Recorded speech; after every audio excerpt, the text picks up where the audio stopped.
Salut tout le monde, alors je voulais vous faire profiter des derniers rayons de soleil qui sont derrière moi et vous faire une autre vidéo sur un autre sujet qui m'intéresse de plus en plus.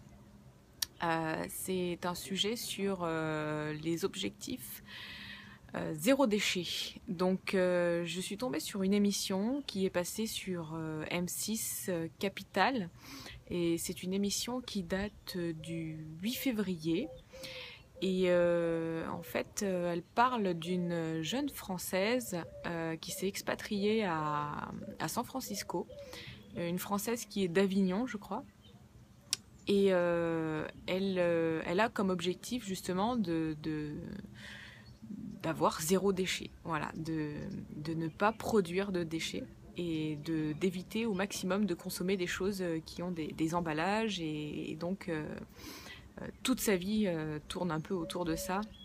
Elle a écrit un livre d'ailleurs, elle fait des conférences un peu partout dans le monde. Elle est très connue pour ça. Donc il faut savoir qu'aussi San Francisco, c'est un endroit où vraiment on évite d'avoir des déchets, c'est-à-dire que ils arrivent en fait à San Francisco à recycler à peu près 80% de leurs déchets déjà.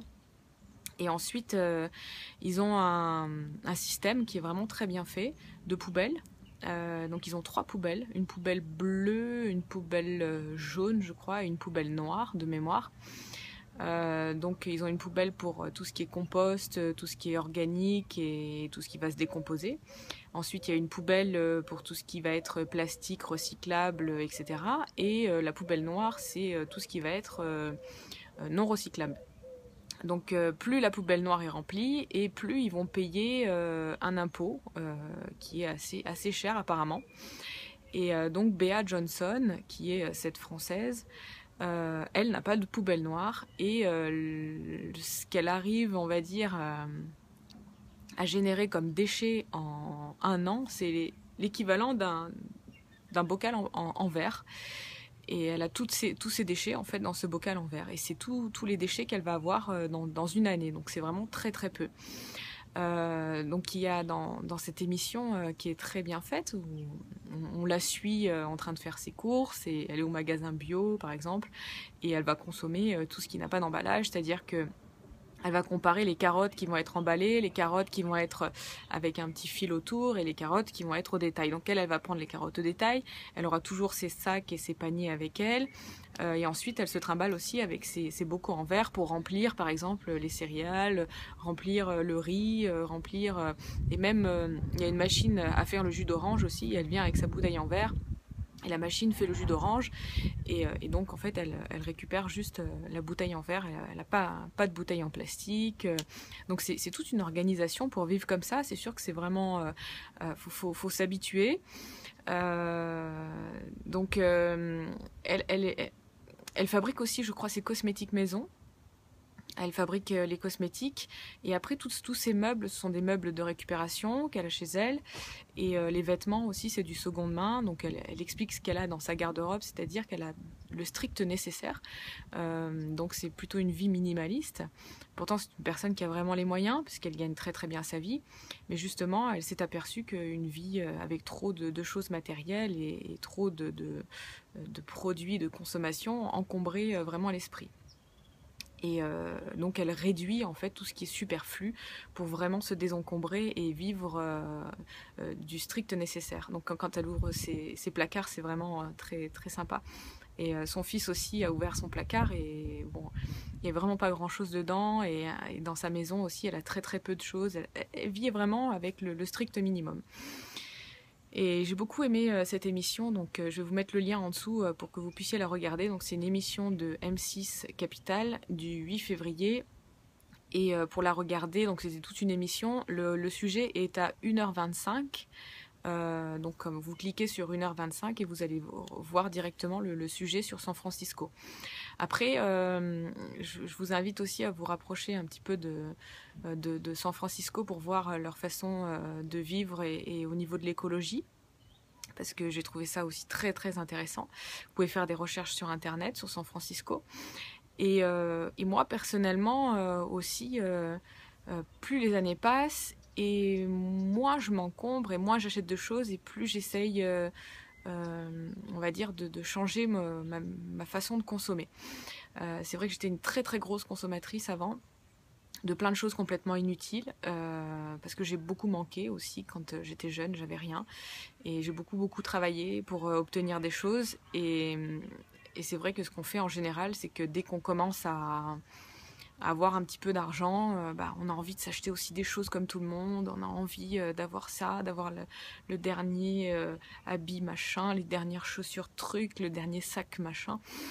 Et on se prend tous un peu, on se fait tous prendre là-dedans. Moi la première, et c'est vrai que j'en suis revenue parce que ça rend pas plus heureux. Et surtout avec le frugivorisme, je m'aperçois aussi que on en vient à des choses plus essentielles. Donc pour moi, maintenant, l'essentiel pour moi, c'est d'acheter de la bonne nourriture, de la bonne alimentation, quelque chose qui me fait vraiment du bien. Et après, tout le reste, je sais pas, plus le temps passe et plus le reste devient superflu et moins j'en ai envie, parce que je me contente vraiment d'autres choses. Et je suis heureuse de petites choses comme ça. Et plus ça va, et plus je change des choses en moi et dans mon intérieur, et que ce soit moi intérieurement, psychologiquement, ou mon intérieur de maison. Au fur et à mesure, je fais le vide, je jette des choses qui m'encombrent, je balance, j'achète plus comme je pouvais acheter avant. Euh, et je suis en train de revoir plein de choses aussi. Je suis en train de revoir pour ma voiture aussi. Je suis en train de remettre plein de choses en compte, alors que je viens quand même d'une vie qui était hyper consommatrice. J'étais une hyper consommatrice de plein de choses. Et, et voilà. Et on va dire que pour moi, l'alimentation, ça a été la chose la plus simple à changer. J'ai changé, moi ça m'a rien fait de me dire je vais plus manger de pizza, de trucs, de pâtes, de viande. Du jour au lendemain, j'ai changé, ça m'a rien fait du tout. Par contre, là où j'ai eu plus de mal pour le changement, c'est de me détacher des objets et des choses. Bon, avec le yoga, c'est vrai que de plus en plus, maintenant, j'arrive à me détacher de tout ça, et à comprendre que ça sert à rien sauf à encombrer la tête. Donc voilà, moi, c'était plus ce côté-là, ce côté matérialiste que j'avais, et que j'ai encore parfois, où je travaille dessus vraiment énormément. Et, et donc, pour moi, la nourriture, ça a été quelque chose de beaucoup plus facile. J'y suis arrivée vraiment très rapidement. En contrepartie, voilà, on a chacun nos petits blocages qui vont rester à droite, à gauche. Et voilà, moi, le mien, c'était surtout celui-là, et ça l'est encore. Mais par rapport à avant, on va dire que j'ai dû réduire ma consommation d'objets inutiles de 80%. Par contre, c'est vrai que je fais des heureux autour de moi, parce que du coup, je donne plein de trucs. Voilà, donc le but maintenant, c'est ça, et c'est de me débarrasser au maximum de choses qui ne me servent pas, que je m'encombre l'esprit, la tête et ma maison avec des choses inutiles. Et ce genre d'émission, ça fait toujours du bien, ça fait toujours réfléchir. Maintenant aussi, j'essaye, quand je fais mes courses, pareil, de consommer le moins de choses en boîte possible. Il y en a toujours, j'ai toujours des déchets, voilà. Donc le maximum de choses, je les jette dans ma cheminée, je les fais brûler quand c'est du carton. Et après, quand c'est des déchets organiques, bon, j'ai mes composts dehors, donc ça c'est bien. Et puis dans la mesure du possible, on essaye de faire le tri du plastique et du verre. Sauf que le verre en général, j'essaye de pas trop le jeter, parce que je le réutilise pour mes bouteilles, pour faire des bouteilles d'eau ou pour faire des bouteilles de smoothie, et voilà. Donc je vous invite vraiment à aller regarder cette émission, et puis à vous rapprocher de cette Française qui s'appelle Bea Johnson. Donc elle a écrit un livre que j'ai pas encore acheté, mais je m'intéresse vraiment et je pense que je vais l'acheter. Et donc aussi éventuellement, je crois qu'elle fait des conférences un peu partout dans le monde, et ça serait sympa d'aller voir justement comment elle préconise aux personnes de s'alléger au maximum, et de faire son possible pour éviter de consommer des choses qui sont inutiles. Voilà, c'était tout pour aujourd'hui. Et voilà, je vous fais un petit peu partager le soleil qui se couche.